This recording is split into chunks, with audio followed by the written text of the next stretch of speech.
بدأ. احنا كده لايف. السلام عليكم ورحمة الله وبركاته. إيه الأخبار يا شباب؟ يا رب تكونوا بخير. فيديو جديد مع بعض، بس طبعا مش هيبقى على الشانل عندي. أنا كلمني من فترة مهندس أحمد عادل وقلنا نعمل فيديو كده مع بعض. هو بأمانة هو اللي اختار التوبيك، اللي حب يتكلم عن توبيك هيفيدنا جدا كلنا في الاي اي الفترة الجاية. كل الناس طبعا، يعني كلنا بقينا بنستخدم الاي اي، فهو هيورينا تول جميلة جدا، يعني مش هدخل في تفاصيل. آه، وده أول فيديو ليه طبعا على اليوتيوب، فما تنسوش تعملوا له سبسكرايب للقناة.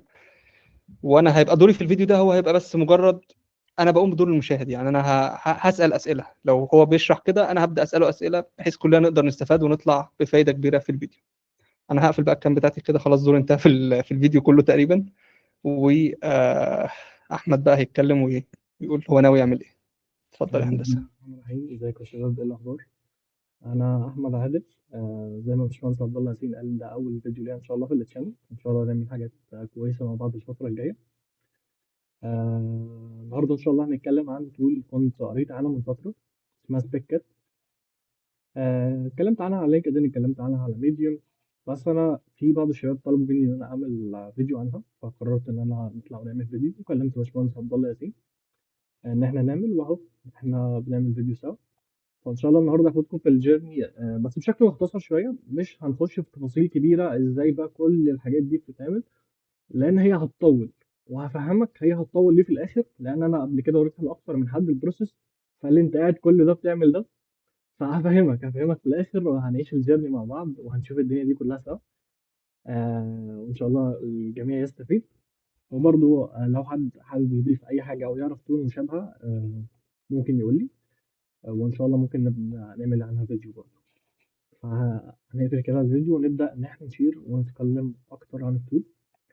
وباشمهندس عبد الله ياسين زي ما هو قال هو معايا. آه هيقوم بدور المشاهد، لو في حاجة هيسأل، تمام، بحيث إن هو إيه، لو في حاجة حابة تتوضح، حاجة حابة نشرحها أوسع، نخش نشوف الفايلات شكلها عامل إزاي، الجنريتد وكل الكلام ده. باشمهندس عبد الله ياسين موجود عشان الحتة دي. انا فكده بسم بامانه الله. ما استخدمتش التول دي قبل كده. فانا يعني زي اللي بيتفرج لاول مره. هو احمد بس اداني انتروداكشن عنها، فايه يلا بينا، قلت هدخل استكشف معاه في الفيديو. حتى انا يعني قلت له ما تكملش في الشرح او حاجه معايا، بحيث ايه كل الاسئله اللي تيجي على دماغي انا هسالها على طول، بحيث الكل يستفيد. يلا خلاص، بينا. بسم الله. هو مبدئيا في مشكلة إحنا مؤخرا معظم الناس اللي بتستخدم ال AI tools بنقع فيها. رقم واحد إن التوكنز بتخلص بسرعة. لا، تمام. بالذات المشكلة أنت هتواجهها لو أنت بتستخدم AI tools أو بروفايدرز من الحاجات التقيلة اللي موجودة زي كلود مثلا. تمام، أنت عندك سونيت، وعندك اسمه إيه التاني ده، أوبس. فالحاجات دي تقيلة، بتاخد توكنز كتير. تمام، سواء أنت بتستخدمها عن طريق كلود نفسه البروفايدر نفسه، أو بتستخدمها عن طريق كيرسر، فالحاجات دي بتحرق توكنز. وأكيد أنت جربت وشفت لما تيجي تعمل بلان وبعدين تروح تعمل امبلمنتيشن، فده بيحرق توكنز كتير. فانت تقريبا مستخدم او محتاج الحاجات دي في حته الكريتيكال ثينكينج اللي هي بتوفرها، يعني حاجه زي اوبس او سم بتوفر لك بلاننج وكريتيكال ثينكينج جميل. فدي الحته اللي احنا بنلعب عليها النهارده، وفي نفس الوقت احنا نوفر توكنز. وممكن تستخدم التول دي لاي سبب كان انت محتاجه فيها. مش لازم مع كلود او مع كيرسر، لا، هو في اكتر من زي ما احنا هنفتح جيت هاب بعد شويه نشوف. هو في اكتر من حاجه تقدر تنتجريت مع التول دي. بس تعالى نخش في الموضوع على طول، بدل ما نقعد نشرح كتير هتزهق. فتعالى نخش، انا هعمل شير. بسم الله الرحمن الرحيم. تعالى كده اوريك الجيرني الاول، هي رحله طويله شويه كمان. هي عباره عن شويه كومنتس هنتكلم عنهم برضه. انا كنت بالمناسبه نزلت عنها ميديوم ارتكل من كام يوم، اسمها ثينك فيرست كود ليتر. تمام. لان هو الموضوع عباره عن ان انت قاعد بتبلان طول الوقت، تمام، وفي الاخر خالص بتبدا ان انت تمبلمنت. تمام.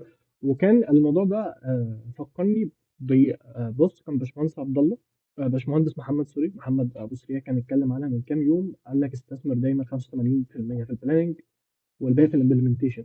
وده اللي احنا هنعمله النهارده، وهتفهم قصدي كويس 85% في البلاننج ازاي.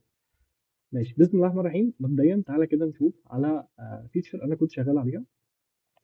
تمام. انت دلوقتي لما بتيجي تستخدم كورسر، بتخش ترمي له التاسك وبتقول له يا باشا خد دي التاسك، ابدا ان انت اعملها لي مثلا، فهو بيبدا ان هو يبلان ويكود على طول. وبنسبة كبيرة بيكون في حاجات كتيرة أوي ناقصة، أو حاجات كتيرة مش معمولة، الكواليتي مش مظبوط بتاع الكود، الاركتكتشر مش اللي أنت عايزه، كل الحاجات دي مش مظبوطة.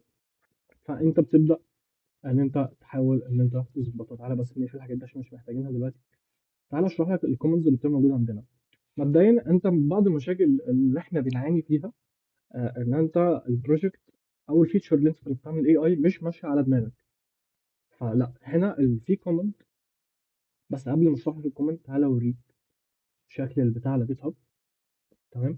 مبدئيا انت بتسيت اب الموضوع او التول في اكتر من حاجه. انت عندك اشهرهم مثلا، تعالى نتكلم، عندك فلوت كود، عندك كودكس، كوماند لاين، في كورسر، جيميناي كوماند لاين، جيت هاب كوبايلوت، في كيلو كود اتكلمت عنه قبل كده في فيديو. تمام. في رو كود اتكلمت برضه عنها قبل كده في فيديو. في مانسر. بص، اي اي تول انت نفسك فيها تقدر ان انت تربط معاها، مفيش اي مشاكل. بس احنا النهارده هو طبعا شارح كل الحاجات دي، هنبقى نسيب اللينك بتاعها في الديسكربشن. بس احنا هنا كل مهمتنا ان احنا هنربط. هو بيقول لك وان تايم يوز. تمام. انت هتمسك هنا الكومنت وتبدا ان انت تربط مع البروجكت بتاعك، وهتستخدم الاي اي تول اللي انت هتربط معاها. يعني مثلا تعالى كده نحط الكومنت بتاعنا. بس لا، ثواني، هتشيل دي كده. حلو. وهتكتب هير. هو هيبدا يطلب منك تعرفه انا عامل قبل كده. فهو بيسالني انت، هو هنا هيبدا يطلب منك الاي اي اسيستنت اللي انت هتستخدمه. طبعا انا هنا شغال بكرسر، فانا هبدا استخدم كرسر. هو فين كرسر؟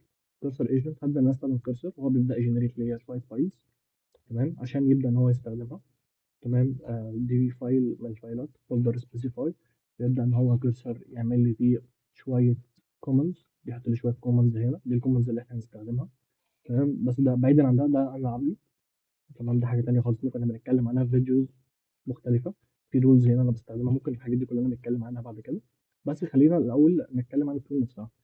إحنا عندنا أول كومنت ماشي اسمه expected constitution. الكومنت ده بمعنى أجيب لك كده من المختصر منه، بيقرا البروجكت بتاعك، يفهم الاركتكتشر اللي انت شغال بيه، الكود ستاندرد اللي انت شغال بيه، البرنسبلز اللي انت بتستخدمها، لو في هيلبرز معينه انت بتستخدمها. كل الحاجات دي بيبدا ان هو يقراها. تمام. وبيبدا ان هو زي ما تقول كده بيحط الاساس بتاعك. يعني هو انت بترمي له الكومنت، بيبدا ان هو يقرا كل الكلام ده. تمام. وبيروح يجنريت فايل. ده شكل الفايل. تمام. بيبدا ان هو يجنريت فايل فيه كل الستاندردز اللي هيمشي عليها بعد كده. ده المرجع بتاعه في اي حاجه بعد كده انت هتحتاج ان انت تستخدمه فيها.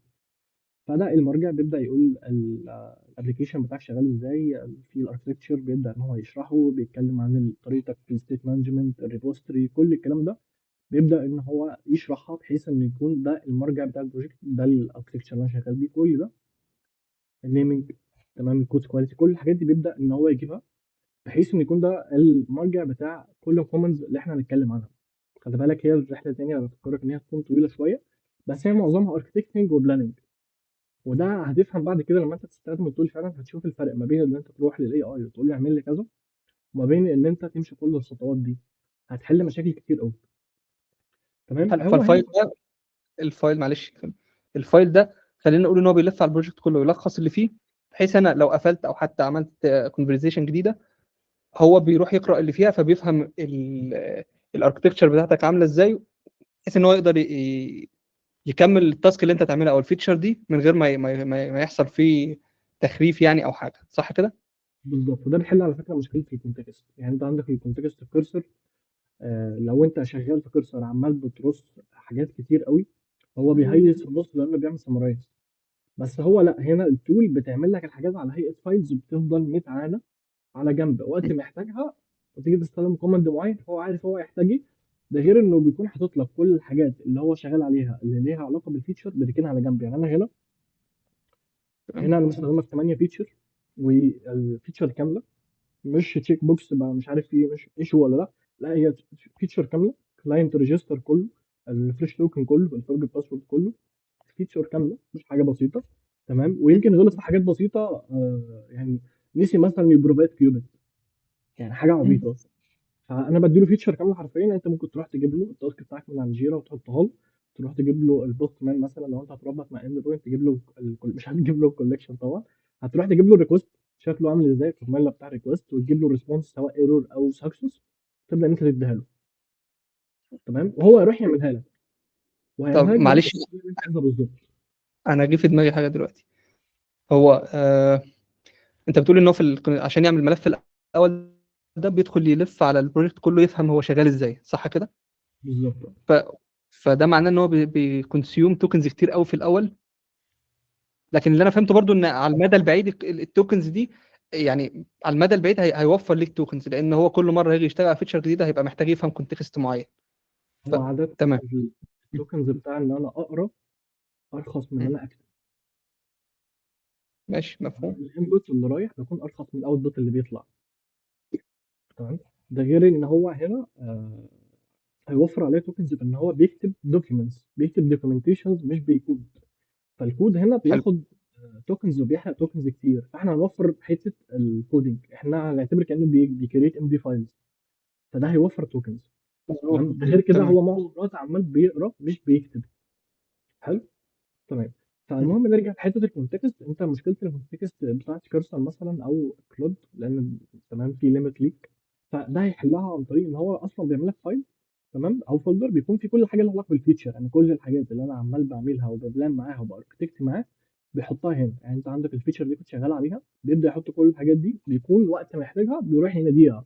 فمش بيملى الكونتكست بتاعتك. يعني انا بص هتاخد بالك اصلا ان الشات هنا كبير جدا والكونتكست مش مليان، ده غير ان انا حاطط اكتر.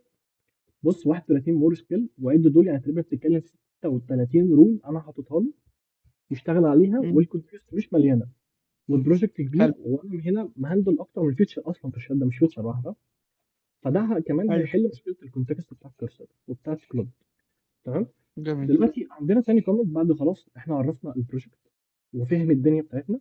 ماشي، الشويه كومنتس ده هنا دول بيبلان واركتكت، والرحله بتاعته تمام. حلوه شويه. تمام. عندنا هنا في الكومنت بتاع سبيسيفاي. هو هنا بيبدا يجنريت فايلز لها علاقه بالريكويرمنتس، تمام، من غير ما يحط حاجات لها علاقه بالتك. تمام. يعني انا هنا رحت اديته الفيتشر، ورحت اديته كل الداتا اللي انا محتاجها واللي هو محتاجها، اديته الطريقه اللي هيمشي بيها، قلت له انا عايز اعمل ريفريش للتوكن مثلا، ورحت قلت له ده الريكوست وده الريسبونس وده الايرور ريسبونس وده مش عارف ايه، ورحت اديته كل الحاجات دي وخلاص يا باشا ابدا ان انت ده السبيسيفاي، ده الكومنت بتاع السبيسيفاي. تمام. تمام. هو بيبدا ان هو رقم واحد بيسويتش البرانش. يعني انت لو خدت بالك هو بيبدا ان هو يعمل لي برانش اصلا ويبدا ان هو يشتغل عليه لوحده. جميل. تمام. حلو. فهو بيبدا يجيب برانش، بيبدا ان هو يشتغل عليه، بيبدا ان هو يعمل لك فايل سبيسيفيكيشنز بقى بتاعته وكل الكلام ده، وشكل الاي بي اي. يعني انت شكل الاي بي اي بتاعتك، شكل الموديل، شكل الريكوست، شكل الريسبونس، الاند بوينت، كل الكلام ده. فهو بيعمل لك زي كونتراكت كده على الاي بي اي سيرفيس بتاعتك. مش الاي بي اي سيرفيس عندك هنا في الكود، لا الاي بي اي سيرفيس نفسها اللي انت ناوي تتعامل معاها. تمام. حلو. هو بيعملها على شكل يامل بحيث ان هو يقدر يتعامل معاها. جميل. بيحط ريكويرمنتس، طبعا دي ريكويرمنتس الكود فانكشناليتي من غير اي كود، سوري، من م. غير اي تك. هو بيكتب الريكويرمنتس العاديه البسيطه، كلام من غير تك. تمام. ماشي. هو بيبدا يقول لك انا عملت فايلز كذا وكذا، وبيديك شويه سمري. طبعا انت الحاجات دي كلها عمال بتقراها، م. بحيث لو سقط منك في حاجه او انت كنت كاتب حاجه غلط قبل كده هنا في السبيسيفاي تاخد بالك، لان ساعات بتحصل معايا ما بلاقي حاجه في السبيسيفاي مثلا، فلما باجي اقرا السمري الاقي ان لا في حاجه غلط. جميل. جميل. تمام. عندنا تاني كومنت كلاريفاي. تمام. خلي بالك الموضوع طويل، انا بفكر ايه تاني بس يستحق. تمام. كلاريفاي هو ماشي. بيقول لك اكس ستيب بلان. لا انت تعالى بس ايه نكلاريفاي. كلاريفاي ده بيعمل ايه؟ كلاريفاي ده بيديك شويه اسئله. عارف انت لما تيجي تستخدم البلان مود بتاع كورسر، ساعات بيسالك سؤالين اتنين، لا ده حرفيا ممكن يسالك فوق ال 30 سؤال، وحصلت معايا قبل كده لقيته يسالني 36 سؤال في فيتشر. يعني تخيل. 36 كتير قوي الصراحه. هو كتير، بس هو على حسب الكومبلكسيتي بتاع الحاجه. ساعات ما بيسالنيش غير اقل من تسعه تقريبا، ممكن يسالني سته، او على حسب الكومبلكسيتي بتاع الحاجه. حلو. م. هو بيبدا ان هو يسالك بحيث لو لقى جابس، يعني مثلا هو عمال بيسالني بيقول لي انت عايز تعمل اوتوماتيك ريفرش، تمام، فبيبدا يقول لي هو شايف كذا وبيديني ريكومندد اوبشن. يعني بيديني شويه اوبشنز وبيبدا ان هو يريكومند لي اوبشن، يقول لي انا شايف كذا، شايف ان ده احسن، بيزد اون البروجكت بتاعك ماشي بطريقه معينه، شايف ان ده احسن ليها، او بيزد اون البيزنس نفسه. تمام. تمام. او بيكون اكتر من حاجه، فهو بيبدا ان هو يديك شويه اوبشنز وبيريكومند عليك اوبشن. ساعات انا بعترض معاه وساعات انا بختار الريكومندد اوبشن زي ما انا عملت كده دلوقتي. ممكن بعد شويه تلاقيني اختلفت معاه قلت له لا انا شايف ان الاوبشن تاني احسن، فلا انت بتبقى عمال بتقرا الحاجات اللي تمام. مكتوبه. تمام.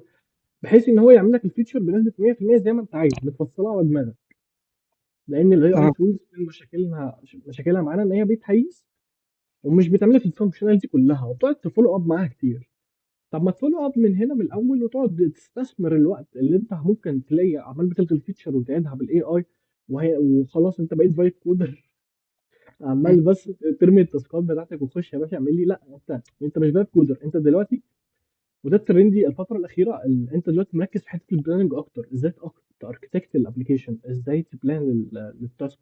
تمام. انت ده الكلين كود بتاع الاي اي. يعني ده بالظبط. الكلين كود بتاع الاي اي. تمام. يعني انت هنا مش بترايت كودنج، لا انت عمال بتقرا ريكويرمنتس، عمال بتتخيل الفيتشر، عمال بتاركتكت الفيتشر حرفيا. فلا انت هنا مش بتفايب كودنج. تمام.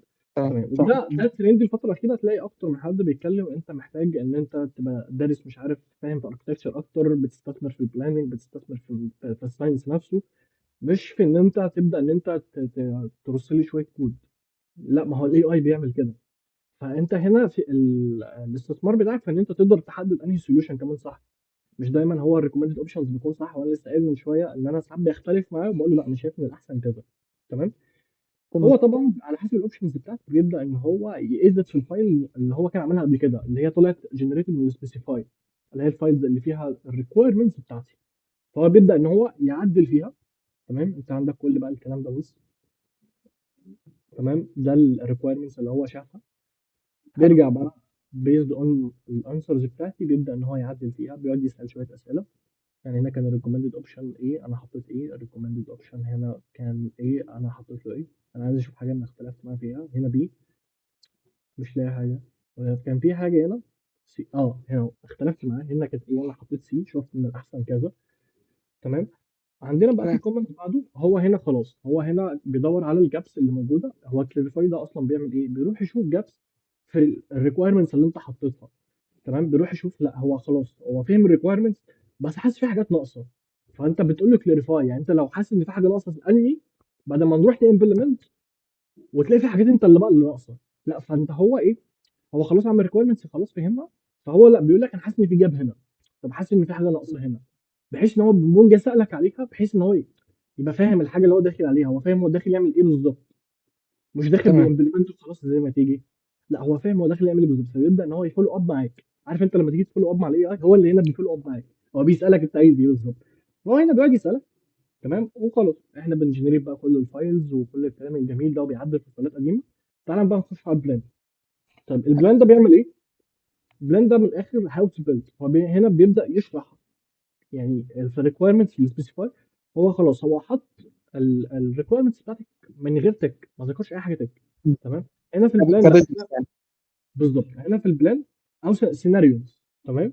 هنا في البلان بيبدا ان هو لا بيذكر حاجات لها علاقه بالتك، بالاركتكتشر ديسيشنز بتاعتك، الستاندردز اللي هيمشي عليها وكل الكلام ده. بيبدا نعمل فايل ريسيرش هنا. تمام. بيبدا ان هو يشوف كل الحاجات اللذيذه اللي في البروجكت. خلي بالك المرجع بتاعه دلوقتي الكونستيتيوشن، الفايل اللي احنا عملناه والسبيسيفاي فايلز الجنريتد من سبيسيفاي كومنت. بيبدا ان هو يقرا كل الكلام ده. تمام. وهو ماشي. تمام. بيبدا تمام. ان هو يشوف لك الداتا موديل بتاعك، كل الحاجات دي. عشان خلاص احنا بيبلان، هو دلوقتي بيعمل هاو تو بيلد، ازاي هو تمام. هيبني الحاجه دي. حلو معلش جدا. سؤال قبل ما تكمل كده. هو افتح كده النوتة اللي انت كاتبها دي، النوت اللي فيها الكوماندز، النوت اللي فيها الكوماندز بتاعت سبيسيفاي. هو الكونستيتيوشن دي اول مره بتعمل بروجكت بس، صح كده؟ على فكره بعد ولا ما في تخلص، ولا بعد ولا الفيتشر؟ لا هو بعد عيد السؤال معلش. الكونستيتيوشن دي اول مره انت كاتبها اصلا، دي اول مره انت بتعمل بروجكت بس، لكن مش كل مره بتعمل فيتشر لا، هو كل بيروح مره. كل كل مره مره. بيروح يستبلش كونستيتيوشن جديده. اه. م. هي نفس الفايل بس بيروح يedit فيه شويه حاجات. زي مثلا اخر يأديت مره، نفسه. اخر مره انت مثلا عملت ابديت للبروجكت امتى، اخر مره انت اشتغلت عملت كونستيتيوشن امتى، وهكذا. فهو بحيث ان هو يكون ابديتد. حلو. انت في م. حاجات جديده عملتها في البروجكت، في ديسيشنز مختلفه خدتها. فهو بيروح يقرا. تمام. وزي ما احنا طب هو كنت هو وريتك المره اللي بيعدل فاتت. نفسه يعني هو سؤال بيعدل نفسه بعد ما بيخلص، يعني انا خلصت الفيتشر هيروح يعدل هو كونستيوشن على طول، ولا في تاني مره انت بتبدا اي فيتشر جديده بيروح يبص تاني فبيعدل بناء عليها؟ تاني مره. بس تاني تاني مره مره. بيروح بيكون الموضوع بشكل مختصر اكتر، لان هو عارف مكان الحاجات، مش بيدور فاتح الشيء كل الفايلات موجود. عمال بيقراها. هو خلاص هو فاهم راح مظبوط. يبص على ايه. تمام، حلو. فبيروح يبص يشوف هل في تغييرات في السيشنز اللي كان مذاكرها قبل كده ولا لا. فلان كل حاجه حلو. تمام خلاص، بيقوم جاي زي ما انا تمام. وريتك لما احنا كنا في الميتنج اللي فات، راح غير بس التاريخ، ان لا تمام. الفايل ده ابديتد بتاريخ النهارده، ما حلو. عملش اي حاجه ثانيه. تمام، حلو. فالاوتبوت اللي فهمت. طلع منه اللي بياخد توكنز اكتر، الاوتبوت تاريخ غير لي خلاها من يوم 25 ليوم 26، تمام. وشاف ان كل حاجه ابديتد، مفيش ديسيشنز هتتغير. تمام، تمام. فهنخلص كلاريفاي وخلصنا البلان، خلصنا البلان بتاعتنا. تعالى بقى نتكلم عن التشيك ليست. ماشي، التشيك ليست هنا الكومنت ده، خلي بالك الكومنت بتاع التشيك ليست اوبشنال، بس هقول لك انا بحب التشيك ليست في ايه. بص التشيك ليست هنا بيبدا ان هو وكلاريفاي اوبشنال برضه، الكلاريفاي بيتهيألي انت كاتب. كلاريفاي اوبشنال، بس خلي بالك تمام. كلاريفاي بيشوف لك الجابس اللي موجوده فانت محتاجه، فاهمني؟ يعني لو في انا جابس هنا ولا هنا انت محتاجه بدل انا ما شايف اكتر من حاجه اوبشنال، فاللي مستعجل يعني في ناس بامانه يعني مش عارف يعني هسأل السؤال ده برضه ليك يعني. الخطوات دي كلها يعني كل واحد هيجي يبتدي اي فيتشر هيقعد يعمل كل الخطوات دي، هل اه معظم الناس هتتقبل كده، ولا الناس هتكسر وتقول لك انا خليه يشتغل في الاول ويبني لي فيتشر وبعد كده اقول له صلح لي البايظ؟ يعني ده سؤال هو برضو كده بساله ليك وبسأله للناس اللي اه تسمعني برضو. هو كده غلط نفس الغلطه بتاع اللي كان بيعملها لما بيروح يرمي التاسك الكرسور، بيقول له خد اعملها لي، هو مش ما انا هيعملها. فاهم، ما انا بتكلم على يعني زي مثلا كل الناس مثلا، مش كل الناس بتشتغل كلين، يقول لك هم غلط يعني، او يعني حسب التاسك، مش هقول لك هم غلط، على حسب التاسك اللي هم شغالين فيه. مم. فهل في حته الاي اي كل الناس يعني السبيكتد ده هيبقى خلينا نقول اتجاه الناس كلها بتروح له، لا ولا حاجه وشويه بيستخدموها تتنسى وخلاص؟ يعني لا هو بفكر. هيقدر، هو الاتجاه بتاع السبيكت رقم واحد زي ما احنا قلنا هيوفر توكنز. انت عايز توفر م. توكنز تستخدمه في البلاننج مش في تمام. الامبلمنتيشن. تمام، يعني انا كنت كاتب على ميديوم ان انت هتستخدم كلود اوبس مثلا في كل الخطوات دي، وتيجي عند الامبلمنت تروح تشوف اي حاجه رخيصه بقى تستخدمها، او تستخدم الاوتو موديل بتاع كيرسر مثلا، حلو. او جروك كود فاست ده فري. تمام، فانت تمام. هتروح تستخدم اي حاجه فري او تستخدم اي حاجه رخيصه، تبدا ان هي تديك امبلمنتيشن عشان هي هتديك اوت بوت اكتر. تمام، فانت محتاج حاجه رخيصه. تمام، فانت حلو. هتستخدم الامبلمنتيشن، وانت عايز توفر توكنز هترجع للسوليوشن اللي انا بعمله ده. حلو. بجانب ان انت عايز توفر توكنز، انت عايز تعمل حاجه الفانكشناليتي بتاعتك كلها صح، او الفيتشر بتاعتك بنسبه كبيره جدا صح. تمام، وبنسبه كبيره تكون متفصله على دماغك، مش كود عشوائي. تمام، فاهم. عايز حد كأن انت اللي كاتب الكود، بس الفكره انت بدل ما كنت هتقعد تعمله في 4 ساعات هو عمله لك في 10 دقائق. بس مش تبقى 10 دقائق، الموضوع يعني هيطول. وخلي بالك هو مطول عشان احنا عمالين بنتكلم، انا عمال بشرح، عمال بخش اقعد احط كومنتس وبقرا اللي هو كاتبه، واحط كومنتس وبقرا اللي هو م. كاتبه، فالموضوع بيكون اسرع. تمام، حلو. تمام. فنرجع بقى، انت عندك التشيك ليست. التشيك ليست اقرب لان هي بتركز على الكواليتي. هو بيديك شويه اسئله، بس قبل ما نتكلم عن نوع الاسئله، هو بيبدا يسالك ايه، بيقول لك انت حابب تركز على ايه.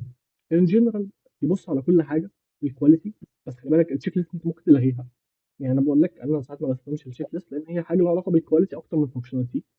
هو بيقول لك عايز حلو. تبص على حاجه ان جنرال، ولا تبص على سكيورتي، ولا تبص على اي بي اي انتجريشن، ولا ايه. فهي حاجات ليها علاقه بالكواليتي اكتر ما ليها علاقه بالكود فانكشناليتي. بيقول لك انت عايز تمام. تبص ايه بقى، نبص ستاندرد ولا نخش جديد. تمام، هنا بقى بيقول لك مين اللي هيقرا الحاجات التشيك ليست، حد تاني ولا انت، بحيث ان هو ممكن يعمل بقى بي ار ريكوست، بول م. ريكوست سوري، ولا هو انت هيسيبها لك تقراها. تمام، فانا طبعا انا اللي بقرا.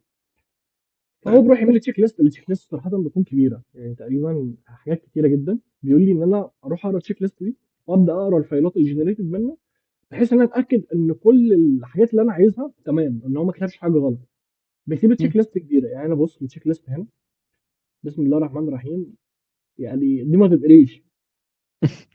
بس خلي بالك يعني بعيدا عن ان هي كواليتي، دي هي كبيره، انا متفق معاك. يعني هي حلو. لها علاقه بالكواليتي وكبيره، فانا بروح اقول له ايه.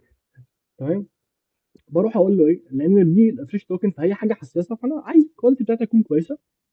فرحت قلت له بص يا باشا، يعني عكست الايه، قلت له بص انا مش هقرا كل ده، اديني اسئله واديني ريكومندد اوبشنز عليها، حلو. ايوه قول لي ليه قول لي ليه ده الريكومندد اوبشن. وبعد ما انا اديك الانسرز بتاعتي، ابدا ان انت ابديت الفايلز اللي انت مسطبني بيها دي كلها، اللي هو انا اسال وجاوب قلبت على نفسك. القواعد. تمام. ايوه تمام. فراح سألني، بدا يسال، قعد يسالني كل الحاجات دي. تمام. هنا كان سائل كام سؤال، دخلنا في 9 اسئله. حلو. كام سؤال؟ بسم الله الرحمن الرحيم. سال 19 سؤال. تمام. عن الكونفليكت، كان في شويه كونفليكت ما بين الفايلات، في ايدج كيسز هو بيحلها، بيهندل ايدج كيسز، حاجات لها علاقه بالبرفورمانس، سكيورتي. تمام. هات لي اي تول من الاول بتعمل لك الكلام ده من غير ما تقول لها اي حاجه، يعني انت لو ما حددتش مش تعمل. انا مش محدد في التاسك اللي انا اديتها له وانا بعمل سبيسيفاي، وهو لا، هو خلاص انت ركننا الكور فانكشناليتي على جنب، هو ده حاجات لها علاقه بالكواليتي. تمام. ايوه مش الكور فانكشناليتي. هو بص بقول لك ايدج كيسز، مفيش اي تول انت رحت هتعملها تاسك هتهندل ايدج كيسز. ده هي اصلا ما بتعملش الفانكشناليتي نفسها. هتبص على الايدج كيسز. تمام. ده بيركز لك على البرفورمانس، بيركز على السكيورتي. بس انا حابب اعرفك حاجه، ما تروحش تخليه يعمل حاجه وبتقول له اه لا تمام انت كده زي الفل. لا يا باشا، اقرا وراه الحاجات. انت مش جاي كودر، انت سوفت وير انجينير، اتاكد من الحاجات اللي هو بيعملها صح ولا غلط. تمام. خلاص احنا خلصنا التشيك ليست. خلاص هيبدا يعمل التاسكات بتاعتنا. هيبدا يعمل شكل التاسكات فين. انا عايز اجيب لك البانوراميك كومنت التاسكس. خلاص هو بيبدا، تعالى هو كل ده شغال بيابديت بعد التشيك ليست، الاسئله اللي سالها لنا، عمل ابديت لكل الفايلات دي وحل المشاكل. كل دي الحاجات هو حلها. خلاص تعالى نحط بقى التاسكات. هو عمل فايل لكل التاسكات بتاعته. تمام. دي كل التاسكات. بقول لك الطريقه اللي هو هيشتغل بيها، ودي التاسكات بتاعته. قسمها بشكل صغير. ساعات وانت بتبقى شغال باي اي تول مثلا، بتلاقي كورسر مثلا قسم لك، يقول لك تاسك واحد، تاسك اثنين، تاسك ثلاثه. هو خلاص هو قسم الموضوع ده تاسكات. تمام. وعملها تمام 99 تاسك. حلو. تمام. انت شايف ان الموضوع 99 تاسك في ريفرش توكن ايه يا عم كل الكلام ده؟ اقول لك التاسكات صغيره، يعني هي حاجات عبيطه، يعني النافيجيشن عامل لها تاسك ولا تاسكتين. تمام. ستور توكن مثلا هيقول لك انا ستور توكن تاسك ولازم اسكيور تاسكين ومش عارف ايه، وهندل ايرورز بتاع لو حصل ايشو ثالث تاسك. فهو لا، هو بيهندل الايدج كيسز، بيهندل الموضوع بشكل كويس، ماشي على دماغه، بيفصل على دماغك. مش الكود داخل في بعضه والدنيا مش مفهومه، اركتكتشر تعبان، كود كواليتي ضارب. لا يا باشا، انت مظبط الدنيا كلها والدنيا تطلع متفصله على دماغك. تمام. حلو خلاص جدا. خلاص التاسكز. تخش على الانالايز، ده اوبشنال برضو. بس ايه فكره الانالايز؟ الانالايز بص يا باشا بيعمل ايه؟ بيروح يقرا بقى الفايلات اللي هو عملها كلها، لان خلي بالك احنا طالعين من الانالايز على الامبلمنتيشن. خلاص احنا امبلمنت اهو. فبيقرا حلو كل الفايلات اللي هو عملها، وبيديك اناليسز لو هو حس ان في كونفليكتس في الفايلات. يعني انت مثلا، تعالى ندي اكزامبل، لو لقى مكتوب في فايل ان التايم اوت هيكون 10 ثواني، الفايل 30 ثانيه. طب لو انت ما كنتش عملت انالايز ودخلت في الامبلمنت، هو هيتوه ولا 10 ثواني 30 ثانيه وده تايم اوت. قيس بقى اللي ممكن تلاقي في ايشو كبيره اصلا هو مسقطها، او في كونفليكت وهو ما خدش باله وانت ما بتقراش. معلش، فروح افتح قايل النوت له. كده تاني. مش عايز اوقفك بس عشان انا ما بقاش تهت. هو ايه الفرق بينها؟ كان في واحده برضه قلت ان هي بتشوف الجابز بين الحاجات اللي انت حددتها، ولا دي تاكيد زي عن؟ مم. الكلاريفاي بيسالك لو في جابس. حلو. هو فهم الريكويرمنتس بتاعتك بقى، فعايز يفهم الريكويرمنتس بشكل اكبر. حلو. ماشي. جميل. تمام. تمام. التشيك ليست دي لها علاقه بالكواليتي بتاع الفيتشر. لا مش الشيك ليست، انا بتكلم على الانالايز. ايه الفرق بين الانالايز واللي بيحدد الجابس اللي احنا قلنا عليها دي، هو اللي الكلاريتي؟ بيحدد الجابس الكلاريفاي. ماشي. الكلاريفاي هو فهم الريكويرمنتس فلقى في جابس، ان حلو. في حاجه ناقصه. يعني هو مثلا لما ريفريش توكن، انت بعت ريفريش توكن، محتاج تعمل ريفريش توكن، راح ريفريش توكن الاي بي اي مثلا بتاع الريفريش توكن فيها مشكله فعمل فيلير. يقول لك هنا اعمل ايه؟ انت ما كتبتلوش في السبيسيفاي. مم. فما اه ياخدش التوضيح. ديسيشنز من دماغه. فاهم؟ بدل ماشي. ما ياخد ديسيشنز من دماغه، لا هو بيقول لك اعمل ايه هنا. يعني الاي بي اي بتاع الريفريش توكن حصل فيها فيلير، اعمل ايه؟ وكان في سؤال زي كده، لو حد رجع بالفيديو شويه ورا هتلاقيه كان سالني السؤال ده. فقلت له لا. يعني هو اداني شويه اسئله، وانا قلت له انا شايف ان انت لو حصل فيها فيلير ارجع للوجن خليه يعيد من الاول. تمام. فدي مهمه الكلاريفاي، هو بيشوف الجابس اللي لها علاقه بالتاسك وبيبدا يسالك فيها. اما ماشي. الانالايز لا، هو بيقرا الفايلات بتاعته، بيشوف لو الفايلات بتاعته فيها حاجه بتكونفليكت مع حاجه، في حاجه ناقصه، كونفليكتس مثلا. حاجه بايظه بالظبط. فهو بيروح فاهم. يقرا، بيقول لك ان كل حاجه تمام، كل حاجه تمام، كل حاجه تمام. بس بيقول لك ان خد ايه في نافيجيشن ميكانيزم ناقص. مش عارف حاجات بسيطه يعني. يعني دي تمام. الايشو الوحيد اللي حلو. تمام. تمام. وراح قلت له خلاص، انت لقيت الايشوز دي يا باشا، رحت اديته نفس الكومنت، اسالني عن الحاجات واحنا هنشوف سوا. راح سالني شويه اسئله. تمام. يعني هنا كان كام سؤال؟ آه 9 اسئله، حاجات عبيطه اي بي سي دي. انت بتقعد تقرا وتفكر. تمام. بتفكر انت وهو، بتشوف الريكومندد سوليوشن بتاعه، وبتشوف الاوبشنز بتاعتك. تبدا ان انت خلاص تاخد سيشنز، وبيعرفك ان دي لو مش لازم تبص عليها، دي دوكيومنتيشن مش حاجه كبيره يعني. تمام. مش عارف ستيت مانجمنت سيكشن بيقول لك ان في حاجه ريفرش توكن. ف يعني حاجات لها علاقه بالتستنج وهكذا. دي معظم تمام. الحاجات اللي هو بياخد باله ان هو سقطها. فهو بيقول لك لا، انت في فايل قايل ان هو ممكن يعمل فيه تيستنج، وفايل تاني قال التيستنج ملغي. فهيجي يسالك انت عايز تيستنج فعلا ولا لا. ده الطريقه بتاع الانالايز، بحيث ماشي، ان فهمت. انت قبل ما امبلمنت ما يكونش في جابس. لان انت دلوقتي في مره قلت له مش عايز تيستنج، وهو نسي يعمل ابديت لفايل مكتوب فيه ان انت كنت عايز تيستنج. فهو لما يجي أيوة. امبلمنت هيلاقي فايل بيقول اعمل تيستنج وفايل بيقول ما تعملش تيستنج. فهو يعمل ايه؟ فممكن نفسك فاهم. يعمل تيستنج، طب انت اصلا مش عايز تيستنج.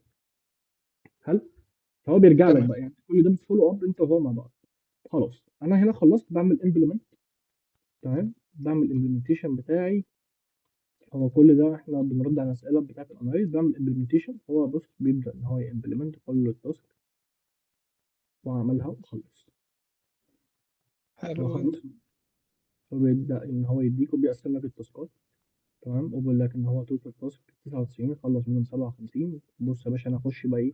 الباقي تيستنج ودوكيومنتيشن. انا هفولو اب معاه اهو. اخش على الدوكيومنتيشن، اسكيب التيستنج، بيبدا يدوكيومنت كود. يعني مثلا بص ده انترسبتور شكله عامل كده.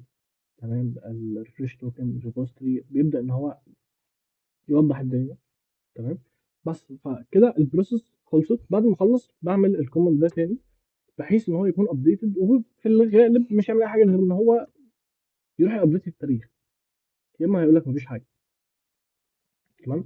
بص بقى اه، على الجانب الاخر، انت هنا مثلا يعني الاستابلش دي مش هتروح تضيف للكونستيتيوشن فايل ده التعديلات اللي هي عملتها؟ لا لا لا، هو مالهاش دعوه. يعني بص بس. كونستيتيوشن فايل مش هتلاقي فيه اي حاجه موجوده لها علاقه باي حاجه. هو بس بيتكلم عن البروجكت بتاعك ان جنرال. يعني بص ماشي. الفايل الجنريتد بص بيقول لي يوم اه 27 بس انت 1 استخدمه. قلت لي في تاني مره هيبدا بقى لما تيجي تعمل الاستابلش تاني هيروح يحدث الفايل ده، صح كده؟ اه هيحدث دوري مم. الفيرجن بتاع الفايل. لا لا لا، معلش، افتح النوت، معلش. انا خلصت اهو وعملت كل الحاجات اللي انت عملتها، اه وحتى رنيت اللي هو سبيكت. ما هو ده نفس الكوماند الاولاني، صح كده؟ انا كتبته هنا تاني عشان تبقى عارف ان انت هتحتاجه بعد ما انت تخلص. ليه بقى؟ حلو. ليه بقى؟ لو انت مش في يوم تاني فهو مش هيابديت التاريخ، مش هيابديت الفيرجن. بس هو هيابديت ايه بقى؟ لو انت في ديسيشنز خدتها في النص بتتعارض مع الافكار بتاعته اللي مكتوبه في الاول، قررت ان انت تغير الباث اللي انت ماشي بيه، او الاركتكتشر او البرنسبلز معين، او هيلبر تلغيها، فهو يكون على مم. علم. فهمتني؟ اه، فهمت. سنه اصل انا كان عندي، يعني ما كنتش فاهم كويس الحته دي. الكونستيتيوشن ده احنا قلنا ان هو بيدي يعني ايه نظره عامه على الاب من بالظبط. بره. يعني بص هنا اي فيتشر، خليني بس اكمل معلش. اي فيتشر انا هبدا، اي فيتشر انا هعملها كده كده بيبقى ليها اصلا زي ما نقول هيستوري موجوده عندنا. ده المكان اللي بيفهم منه اصلا البروجكت. يعني افتح كده اللي في الجنب تقريبا كان في حاجات موجوده. افتح السايد بار اللي ليها علاقه بالفايلات. فين الفايلات اللي لها علاقه بالسبيك؟ مم. ولا انت عايز العلاقه بالفيتشر نفسها؟ اللي لها علاقه بالفيتشرز كلها في فولدر كده بيتهيألي كنت انت حاطط فيه الفيتشرز كلها، صح؟ هو اللي اه. بيحط. تمام. ده معناه ان هو فاهم بيفهم انت وصلت لايه او عامل ايه من خلال الفولدر ده، صح كده؟ بالظبط. مش من خلال الكونستيتيوشن ده زي ما نقول ايه الريدمي الكبير اللي بيقرا منه الدنيا ماشيه ازاي في الاول. بالظبط. يعني تمام. انت بص هنا كاتب ايه؟ في اركتكتشر لايرز. مم. تمام. الستيت مانجمنت والبلوك باترن طريقته شغاله ازاي.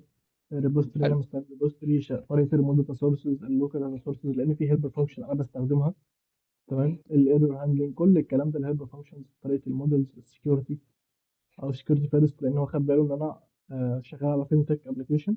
فهو خلاص هو حلو. هيبص حتى هنا بتكلم عن الاواسم. تمام. لان هو خد باله ان انا شغال على حاجه فينتك. فيبدا ياخد باله من كل الحاجات دي. تمام. بحيث انها تكون مرجع لي. تمام. فانا حلو. كده خلصت. هتقول لي يا عم كل ده الموضوع كبير قوي. هقول لك بص، تعالى اوضح لك الموضوع بنظره تانيه خالص، بعيدا عن البروجكت، بعيدا عن اي حاجه. انت دلوقتي لما بتيجي تبني عماره او تطلع ببيت، انت بتبني الاساسيات. انت بتجيب حد بيبني لك الاساسيات اللي تحت البيت، ده الكومن ده. حلو. انت هنا في البلان، تعال نشوف بقى الكومن ده. انت هنا في البلان بقى، انت خلاص بتروح تجيب بقى مهندس تاني يبدا يرسم لك الديزاين بتاع البيت. تمام. بجيب لك بقى مهندس ديكور يشوف لك الدنيا من جوه هتكون شكلها عامل ازاي، تقسيمه الشقق من جوه شكلها عامل ازاي. كل ده انت بتعمله في الاركتكتور بلاننج، كل الكومنتس دي. وبعدين بتبدا ان انت تنفذ بقى الحاجه في اخر فيز خالص. بتجيب حد شويه عمال يبدا ان هم ينفذوا العماره بتاعتك. طب انت لو ما عملتش كونستيتيوشن كومنت، انت ما عملتش الاساس بتاع البيت، ما ممكن يقع. انت مش باني البيت على اساس معين يعني. لو ممكن حاجه تحصل كده ولا حاجه تحصل كده، تلاقي البيت لا قدر الله وقع. في نفس الوقت فهمت. انت عندك البلان والاركتكتنج. انت هنا بتبلان وبتاركتكت كانك قاعد مع عميل عمال تفولو اب معاه، انت عايز كذا وعايز كذا وعايز كذا. اصل انت لو كرفت الحته دي ورحت في الامبلمنتيشن، ده الاي اي تولز عموما بتعمله، تخش الامبلمنتيشن. طب انت دلوقتي ما بنيتش اساس. طب انت حتى لو بنيت اساس وما قعدتش مع العميل او ما قعدتش مع الشخص وما جبتش مهندس يشوف لك ديزاينات الشقق والديكور وكل الكلام ده، ما انت ممكن بعد ما تخلص تعمل امبلمنت يجي يقول لك مش ده اللي أنا كنت عايزه، أو طب تصميم الشقه مش عاجبني. اللي هو تاخد بقى ايه تصميم الشقه، الديزاين بتاع الاركتكتشر بتاعك. تمام. طب يقول خليني لك اسال سؤال معلش برضو جه في دماغي، معلش بوقفك كتير. آه، انت اكيد اشتغلت قبل على فيتشرز، انا شايف ان انت اشتغلت بيه على فيتشرز حقيقيه وفي شغلك فعلا. تقريبا 9 و... فيتشر. و... ايه، تقريبا 9 فيتشر. حلو يعني خدت فيه شوط حلو كمان. بالظبط. واستخدمت قبل كده قبل ما تعرفه اكيد استخدمت حاجه، كنت بتستخدم التولز العاديه خلاص، كيرسر بقى وانتي جرافيتي او ايا كانت التول انت بتستخدمها. مم. فرق الوقت قد ايه يعني؟ انت شايف هل فرق الوقت كبير ولا فرق الوقت عادي؟ مش حاسس هو بص، اصلا بفرق. مم. هو في تريد اوف. حلو. انت عايز تعمل حاجه بكواليتي كويس، وعايز تبقى مم. فاهم اللي انت بتعمله، وعايز تبقى انت المتحكم، انت اللي سايق، ولا انت عايز الاي اي هو اللي يسوقك. تمام. والاي اي هو اللي يمشي الدنيا، ومش فارق معاك كواليتي ولا فارق معاك كود، وانت كل اللي انت عايزه تخلص التسكيه وترفع على كده. المهم ان هي شغاله، مش فارق معاك اي حاجه ثانيه. انت ما انا هقول لك رد على هقول لك على رد دي، بس انت لا انا بقول لك انت كاحمد بقى اشتغلت في الاثنين، فرق اه الوقت كبير كوقت، بس سيبك من الكواليتي خالص، انا بسالك بالظبط. كوقت. اه يعني اه اما اتعودت عليها حتى، يعني حسيت ان الفرق كان كبير عن قبل كده ولا يعني تستاهل؟ يعني هو فرق وقت بسيط بس تستاهل فعلا الكواليتي اللي طلعت لي. هو في فرق وقت اكيد، دي بتاخد وقت اكبر من ان انت تروح تستلم اي تول تاني تعملها التاسك اللي اعمل ليها. بس على الجانب حاسس انها الاخر معطلك ولا لا؟ حاسس انها اكيد. معطلك ولا حاسس انها لا عطلك ولا عادي؟ مم. لا، لان هي بتعمل حاجه زي ما انا عايز. حلو جدا. مم. تمام. انت لما بتخلص، انا مثلا فارق معايا الكود كواليتي، فارق معايا ان انا اللي اكون ماشي الاي اي تول، مش هي اللي ماشياني. هي لو مشيتني، خدت بالك الفتره الاخيره الكوميونتي تلاقي ناس بتتكلم ان الاي اي تول هي، لو هي اللي مشتك، فانت خلاص انت مم. بتنجرف، بتضيع. حلو صح. لان السوق انا بقول عايز لك دلوقتي حد هو فاهم هو بيعمل ايه، مش العكس، مش الاي اي هي اللي ماشياه. ما انت كده الاي اي اصلا انا هعمل لك هاير ليه؟ ده برضو الفتره الاخيره نفس الحوار، هيعمل لك هاير ليه؟ عشان انت بتكتب كود، ما الاي اي بيكتبه. انت بتعمل ايه؟ بتقدم ايه؟ هقول فانت لك انا بتكتب يعني، انا بسال السؤال ده ليه؟